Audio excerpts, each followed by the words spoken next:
of all, I tweeted this. I don't think Samantha Bee should have said this. I think it's actually misogynist when you use this kind of gendered language against women. And I've been critical of plenty of people all over the spectrum when they do it. I'm glad she apologized. I do think that there is a difference between what that and what was said about Valerie Jarrett by saying that one of Valerie Jarrett's parents was an ape is something that is playing on this idea that goes all the way back to slavery, frankly, that Black people weren't even human, right? And it was used to justify oppressing Black people. And so I think to put them in the same category isn't right. That doesn't mean that Samantha Bee is off the hook. She's not off the hook. It's wrong. But I also would note that the White House still hasn't condemned what Roseanne Barr said, but the president took time to talk about all the horrible things that people have said about him without being offended about this really atrocious slur against Valerie Jarrett, who, by the way, what did Valerie Jarrett do? You know, how did she get pulled into this attack? So listen, they're both horrific, right? I think we can walk and chew gum and have conversations about both. I think, you know, the Roseanne piece is inexcusable.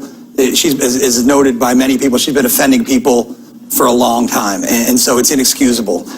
In this case, the Samantha Bee, this is a scripted piece. This was written. This isn't a riff by Samantha Bee. This went through standards and practices. Somebody typed this into a computer. Somebody wrote this. Somebody reviewed this before this was put in the teleprompter, and that she read it. That is pretty horrific. It is a different thing than being up at 2. I'm not defending anybody. Michelle Wolf got up and gave her speech at the White House Correspondents', another horrific speech, right?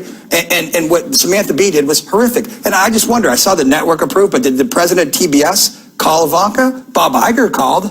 He called Valerie Jarrett. Did TBS president pick up the phone and call Ivanka and say, hey, that was pretty awful, we're sorry? I have no idea. I have heard other people say that's fine that the White House is offended about what was said about Ivanka Trump, but President Trump is not just the president of Ivanka Trump. Right. He's the president of 13 million African Americans. And how come there is no condemning language about what Roseanne said? Right, and I think that you might be able to make an argument if he had just never tweeted about it. If he had just been like, I'm doing North Korea, I'm busy, I'm the president, I'm not, you know, yes, I had a phone call with Roseanne Barr, but I'm not her keeper.